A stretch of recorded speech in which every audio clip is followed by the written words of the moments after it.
Hey, I'm Cyclon, and today I want to talk about beast farming. Beast farming right now is one of the most profitable strategies you can run, and the best part about it, it has close to no budget, and any build can run it.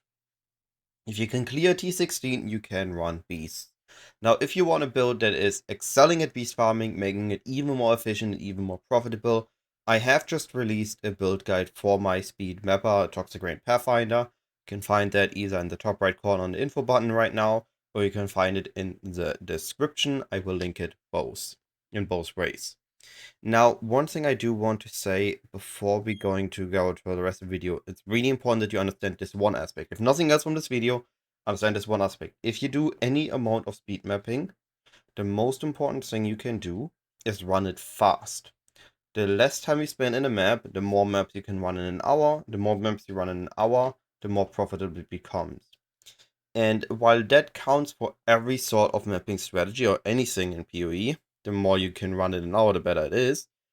If you're already spending only like 1 minute in a map, going from 2 minutes to 1 minute is double the amount of maps in an hour, and going from 1 minute to 45 seconds is another 25% maps that you can run in an hour that you couldn't run before. So the closer you get to really, really fast maps, the more it matters each second that you save in the map. Now that said, let's take a look at a beast farming in general. Right now I just had enough of risk mapping, so I want to look at the different speed mapping strategies. And the first one I wanted to do, because I knew how absurdly profitable it is, was beast farming. Now, beast farming in itself is already great, but we do have flexible spots on it. We only need 3 scarabs for beast farming, and we only need like 40, 50 passive points on the tree, and we have already everything we need for beast farming. So we can spend more points on the tree, we can add more content to our map. That said, we don't really want to add content that takes more time. So we want to add something that doesn't add time to our map, but still gains us profit, or barely adds time to our map, but still is reasonable profit. We don't want to add a second main focus onto the strategy. We want something that is fast. So let's talk about those side contents we can add on top of beast farming first. And the first one for that is Heist. Now, before I go into detail why Heist is so good, I quickly want to mention that if you enjoy this video, if this video helps you to beast farm more effectively, and you generally enjoy my content, I would highly appreciate a thumbs up on the video and a comment. It helps with the algorithm, it helps this video reach more people it is helpful for. Now, Heist. We don't need any scarab spot for Heist, and we don't need any map crafting option for beasts. So we can use our map device for Heist. This costs 6 chaos. Now, if you're watching this video right now, it is recommended to do it. If you're looking at league start for the next league, and sometimes it is not worth adding Heist on the map device and just grab the Heist nodes on the passive tree. When a blueprint becomes worth, I think, 15 plus chaos, then it is really recommended to add it onto your map device. When it's below 15 chaos, then I would not add Heist on the map device, just as a rough guideline for it. Now, why do we want Heist on the map device? Why do we care about blueprints? By adding Heist on the map device and the Heist nodes on the passive tree, we can reach about on average 1 blueprint per map with a chance for them to be fully revealed. Fully revealed blueprints can go up to a divine. If it's a 4-room blueprint with decent rooms, it can sell for, I think, even a little bit more than a divine. So those sell easily, but also we can get rid of all blueprints in bulk if we sell them on TFT, or if we list them for slightly under market value, like 1 or 2 chaos less, and we have a lot of them listed. Somebody will see that we have a lot of them, and they're just gonna ask to buy all, and we can get rid of them in 1 to 2 trades. The idea is that when we are running the map, we only click on the smuggler stash and we continue running. But if we hear the sound that our blueprint drops make, then we turn around and grab the blueprint. Otherwise, we run past. We don't care about single stacks of rogue markers. We don't care about the contracts. We just care about the blueprints. Because if we wait on every smuggler's cache for the rogue markers to drop, that will take too much time. It will just not be worth it to wait on every cache for like 3 seconds for the markers to drop, as they are usually the last thing that drops off the cache. Instead, we only return if we get a blueprint, and if we already click on the blueprint, we can take that fraction of a second to also click on the rogue marker stack, and we'll add to another couple divines in the matter of a couple hundred maps. I think I made about 6 divines, 7 divines in rogue markers in my 300 maps, just to give you a rough estimation of the rogue markers. The blueprints themselves added up to about 50 divines. Pretty insane number if you think about it, that the maps only take about a minute each. So with this, we are basically spending maybe 5 seconds in our maps on these rogue caches that we would not have spent on them otherwise, maybe 7, maybe 10 seconds. But because they add a couple of divines profit in over a couple hundred maps, they are pretty decent to use. Now, the next best thing we can add on our map, because it only requires one singular Scarab spot, is Delve.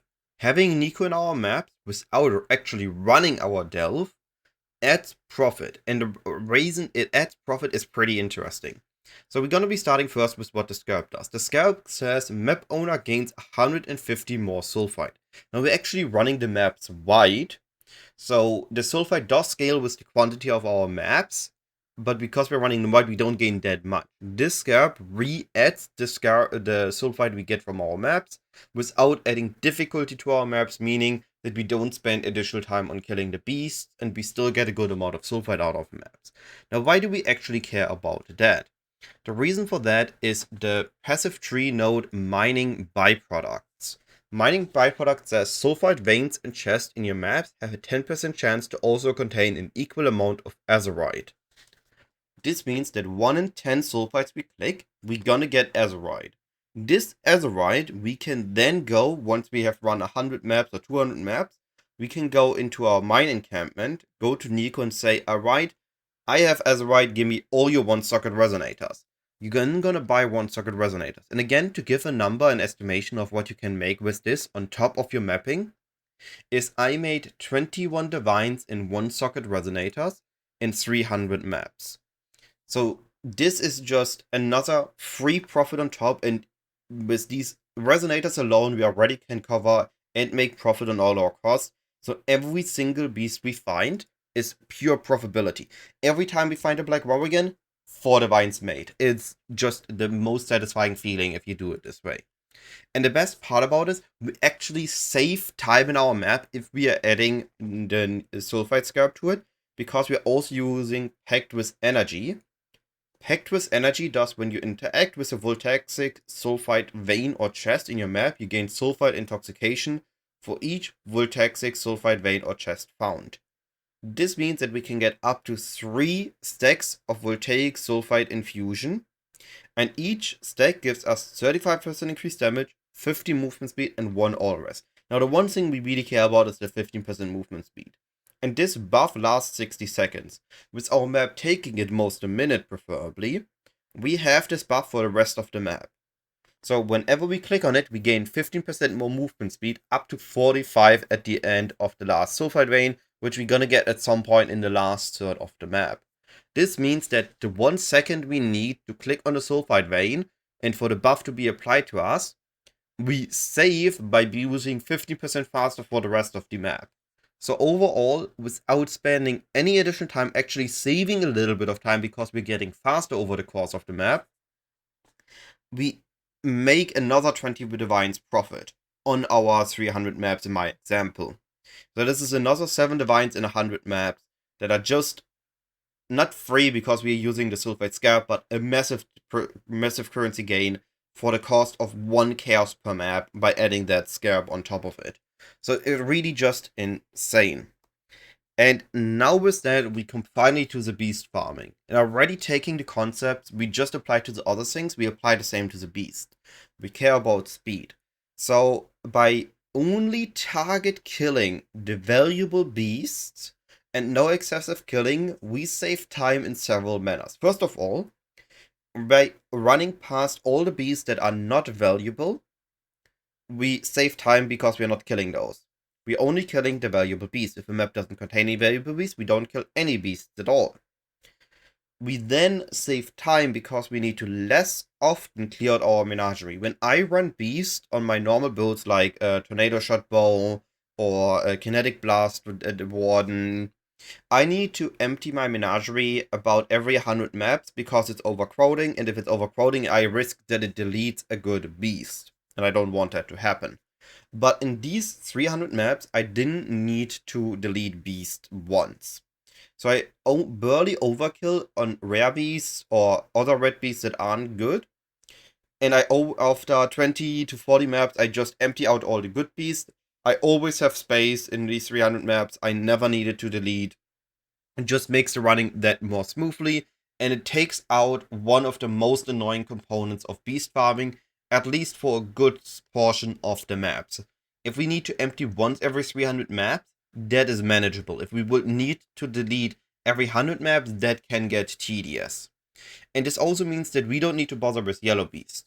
We could, in theory, bottle up yellow beasts and also sell those, even the excess ones we get here from random killings that we weren't intended. But it takes time, and those time we can rather spend on just killing or hunting another Morrigan, hunting another Vivid Watcher. And this brings us to how to identify the valuable beasts. Now, I will not cover it in this video, but I'm gonna make a promise here that once it's out, I have recorded yesterday footage of all the important beasts at any point in the league, and I'm gonna make one video about it that highlights all the beasts, how to identify them, how to make sure it's the correct beast, and how to recognize them at a glance. I will get that video out to you as fast as possible, but it is gonna be its own standalone video so that it is not gonna be in some video hidden, but it's always there, so you can always find it, you can always go back to it and find all the good beasts. I will get it to you as fast as possible, but for now, just know the 4 most valuable beasts you should always kill. You should always kill Vivid Watchers. It is a yellow, greenish, glowing beast with artichokes on its back, and it's floating and has tentacles. You should always kill Vivid Vulture. It's one of the only 2 beasts that can fly temporarily. It's a vulture beast. So big body, tiny wings, and it again has a greenish, yellowish glow and has artichokes on its back. Always kill the Black Morrigan. It's a big, bulky beast. It is incredibly easy to identify. It has wings on its back, it has horns, it's big, it's massive, always an easy kill. And always kill Crikey Cameos. They're tiny blue frogs that can jump, they have red jumps on their back, and they are blue, and I mean, they look like a frog, in PoE at least. And lastly, there's a 5th beast you can kill. It is not worth as much as the others, but in bulk, you can sell it, I think, 4 to 1 divine. And that is the Venomous Plague Arachnid. It's a massive spider. It's really easy to identify. It has a big abdomen or big butt with glowing orbs on it. I always call it a bubble butt. That is me. Could be a weird way to identify it, regardless of that. That's how I identify the spider, and it also is worth killing in my opinion. Those are the 5 beasts we targeted, and you gain a lot. So getting in-game, looking at my stash. If I look at it, I have about half a quad tab of blueprints and a couple stacks of rogue markers. I consumed like 50, 100k rogue markers, and I run like 15 blueprints. So I won a few of my own blueprints to test out a bit. I did manage to get a focus, but that was beyond lucky. Don't expect to get that lucky yourself. But if you get lucky, congratulations, you got a really valuable item. I then gotten in my 300 maps, I've gotten 11 incandescent invitations, which total to 308 maps run, so I only run 300 maps. If you properly time the kill and you don't ignore it, and then sometimes you run on 5 maps despite your incandescent meter being full and you could get ready to get your invitation, you'd actually get 1 or 2 more than I would. We have a 10% chance, so in 300 maps, that should have been, 30 maps? So there should have been 2 more invitations than I gotten out of it. So it is really good to do that, and you only kill the boss when the incandescent invitation will drop, because otherwise you will be spending additional time in your map. I also gotten 2 Echo of Reverence, 2 Echo of Loneliness, and 1 Echo of Trauma. So that's 5 total echoes. The memory chains I just run wide as fast as possible once I got them. And they do add a little bit of additional profit. Finally, we gotten a ton of Plague Arachnids, Crikey Camerals, Wild Beast I just gathered for data. They aren't actually worth that much anymore. But we also gotten a handful of Vivid Vultures, Vivid Watchers, and over 24, actually 28 Black Morrigans. So to highlight here, Black Morrigan, Vivid Watcher, Vivid Vulture. We gotten almost, actually we gotten 3 full rows of Crikey Camille, so that is 24, 48, 72 Crikey Camels, but I used 2 because I wanted to craft something yesterday evening. And we also got a bunch of Venom Plague Arachnids, but I also used 6 there. So Plague Arachnids, we almost gotten 4 full rows of Plague Arachnids while targeting Crikey Camerals. This brings me to the last thing that I should mention in this video. The last important thing is the Hunt for node. Right now, I recommend to only use the Hunt for Kalguuran. Don't use any of the other 3 Hunt for nodes, only run for Hunt for Kalguuran. In a different scenario, something like a league start, Hunt for Feral is better. Now, the reason how we choose our Hunt for node is we are looking at PoE Ninja or PoE.re, where the beast regex is, and it look at the highest value of beasts. The Hunt for the Deep, or Hunt for Kalguuran, has both Vivid Watcher as a high roll lucky beast and Crikey Cameral. And if we are looking back in-game, I've gotten more than double the amount of Morrigans in Crikey Camerals. So hunting Cameral, which is actually a fairly common of the rare beasts, not as common as the Plague Arachnid, but more common than any other of the rare beasts, and they're all 1 divine each, is better than to try to target the Black Morrigan if the Black Morrigan only is double the value of a Crikey Cameral. If the Black Morrigan is way more valuable than any other beast, like it was at League Start, Hunt for Feral with the wild that hunts Morrigan, then the Wild Bristle Matron, the Wild Brambleback, and the Wild Helian Alpha is better than to Hunt for the Deep. So that's how you want to choose your Hunt for node. Now, all this being said, the video is already fairly long. If you got any questions, if anything was unclear, feel free to ask me in the comments, on Discord, on livestream, either on Twitch or YouTube. I will try to always answer as quickly as possible. And all this being said, have a lovely day, and I'll be seeing you either on my next livestream or on my next video. Goodbye.